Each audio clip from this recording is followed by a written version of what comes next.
Hey everyone, welcome to this three-part webinar series on finding more time and getting more done.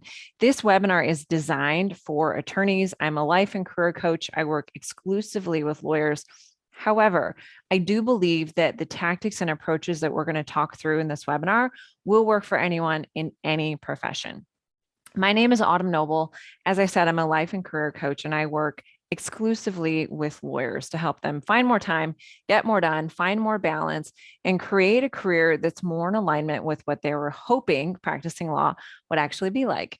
Today, I want to walk through some of my favorite tips that I use in my coaching sessions with my clients so that they can be more productive and manage the overwhelm that comes with practicing law. This is a three-part series. At the end of the series, I'll tell you a little bit more about how you can work with me one-on-one for free if that's something that you're interested in. If not, no worries, you can drop off the webinar at that time. So let's go ahead and get started. I'm going to share my screen so you can follow along on the slides with me. Okay, as I mentioned, this seminar is going to be a three-part series. In this first segment, we're going to talk about taking a close examination or inventory, I guess you could say, of actually where does all of your time go. In step two, we're going to really examine how are you handling projects as they come to you day in and day out. Are you triaging items as they show up in your email, or are you actually prioritizing them and executing them in alignment with your priorities?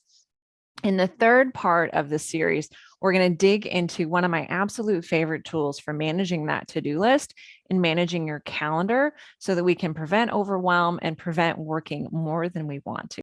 So where does all the time go? In working with me, a couple of the sentences that I prohibit my clients from using are these words. I just don't have enough time. I just don't know where all the time goes. I'm just so busy. For whatever reason, in this day and age, this idea of busyness is kind of like a badge of honor. When someone says they're busy, it's equivalent to their level of importance. And I truly have found that that is just a load of BS. I think that when someone says that they are just too busy and they just don't have enough time, to me, that's a sign that they're mismanaging their mind and they're mismanaging their life and their priorities. It's not a time management problem, it's a choice management problem. With that in mind, the first thing that we want to do to become more efficient and get more done is actually figure out, okay, if I'm too busy, what am I too busy doing? What am I busy about? Where does all my time actually go? So, what we want to do is take a week or 2 weeks, ideally, and track all of your times. Doesn't have to be some big complicated spreadsheet. Maybe it's just handwritten notes, but we want to get really clear on where am I spending my time? Because I work with attorneys, many of us are perfectionists and we're hard on ourselves. And so when we engage in this type of an experiment, what I often see is we kind of censor ourselves. We want to do well on this exam. And so I would really encourage you to watch for that tendency and not edit yourself. Really live your life as you would normally and just see, how much time am I spending in the hall talking to people, on the phone, on Facebook, watching TV, whatever it may be, but start giving yourself the opportunity to get clear on how much time are we actually spending doing those things. The purpose of this is to really challenge that argument that I'm just too busy. I just don't have enough time. It provides you the opportunity to really prove it. From there, you can start asking yourself, is this in alignment with who I want to be?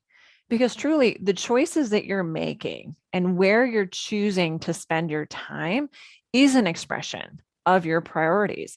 And now, when we have this hard data after ideally 2 weeks, you can look at that and say, is it really a priority for me to spend, 30 minutes cleaning the house or an hour talking to my colleagues or 3 hours a week at happy hour or 4 hours a week just managing my email? Really kind of start asking yourself, is this consistent with who I want to be, with where I want to be spending my energy, with the kind of work that I want to be doing? If you're someone who's working 60 hours a week, this is also very helpful. Are you spending 20 hours on clients doing work that you don't want to do forever? It's not interesting to you. That's not the best use of your skill set. That's going to cause you to make some different choices and ask some different questions about How should I be spending my time? And could I be spending my time differently? As I said, it's not a time management problem, it's a choice management problem because our lives don't just happen to us. The things we do day in and day out, they're not lightning. They don't just occur without our say so. We actually choose where we spend our energy. We choose what to do with our time. That alone allows you to take back some power and say, okay, this life isn't just happening to me. My workday doesn't just get away from me. I choose to spend time here. I choose to do that. I choose not to leave early, not to spend time with my kids, not to have a date night with my husband, whatever it may be. Those can be really painful insights, but it is the first step in taking back your power and really owning your role in the life that you're living, because it's going to force you to ask, do I want to keep living this way? Or do I need to flex some new muscles and maybe do some new things or do things differently? Why is this hard? Why do we waste time to begin with? As humans, we are biologically designed to seek pleasure, avoid pain, and maintain consistency and be efficient. What does that mean when it comes to our work life? Seeking pleasure. We say yes to clients and partners and coworkers who ask us to do things that we don't want to do, that we don't have time to do.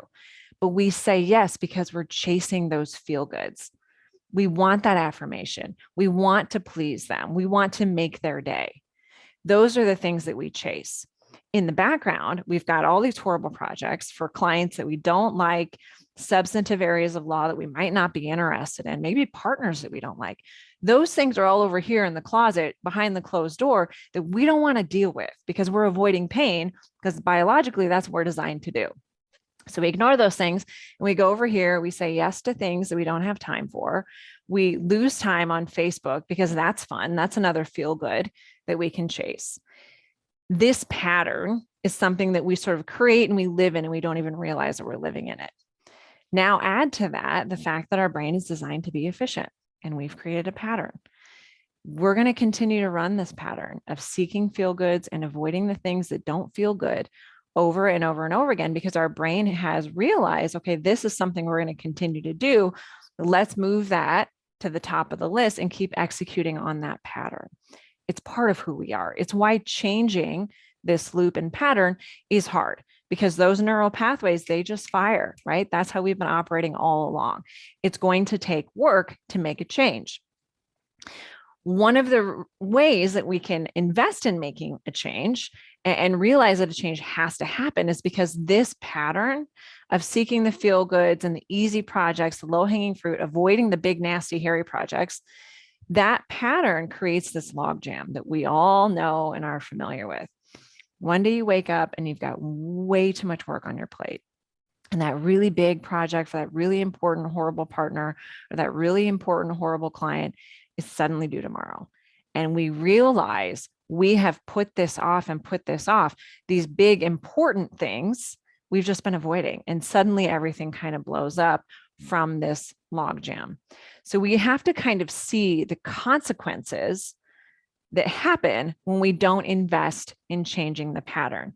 But first and foremost, I think owning the fact and having some compassion for ourselves that, look, we are kind of biologically wired to do this. It's totally normal. All of my clients do it. I do it. But we have to see, okay, I have to do something to change this pattern because it's not serving me in the long run. So that's why we invest in this work, because growth is going to require some discomfort. Because when we start doing things differently and we start dismantling that pattern, it's not going to feel good. And that part of your brain that wants to seek pleasure is going to freak out. And it's going to be like, what are we doing? This doesn't feel right. This is not the pattern that we're good at. And it's going to tell you to go back to seeking pleasure and avoiding the big, scary things. That's going to cause some cognitive dissonance in you, and it's going to be a little bit uncomfortable. We have to focus on the why this is important, why it's critical for us to change, why it's critical for us to start getting clear on how we're spending our time. Because we need to focus on prioritizing who we want to be, how we want to show up. None of us want that logjam. None of us want to pull all-nighters. None of us want to have more work than is humanly possible to do. So we have to recognize that this discomfort is going to be part of the process of changing that pattern and living more in alignment with who we want to be. It's going to require you to make some different choices. It's going to require you to commit to things that you don't want to do and to practice that pattern so that our brain can say, okay, this is a new pattern, and we can become really efficient at doing that. Most people, before we start this work and really start uncovering our automatic patterns, we do what's comfortable. We do what's easy. We reach for the easy button, right? It's automatic. We don't have to think about it. It feels good. It feels a lot better than dealing with these big, scary things over here.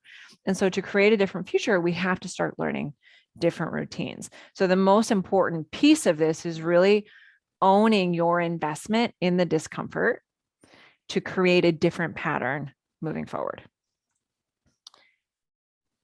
When we do this experiment, it allows us to see, okay, what am I making a priority? What are the patterns in my life? Like maybe I have a pattern of hopping on Facebook every time that horrible partner or client calls.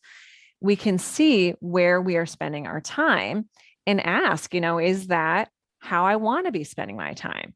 Is that what I expected to see when I did this experiment? So we really want to kind of dig into this and see, how did I think I was spending all my time? Where did I think all of my time was going? We can look at that and then we can say, okay, this is how I actually want to be living. This is actually what is important to me. And we can start seeing the differences. Then we can work together to kind of bridge that gap. So that brings us to the end of step 1. I know there's not a lot of substance here, but it's really critical that you do this experiment, do it faithfully and honestly, so that we can start dismantling this busyness badge of honor and really see, like, how are we spending our time?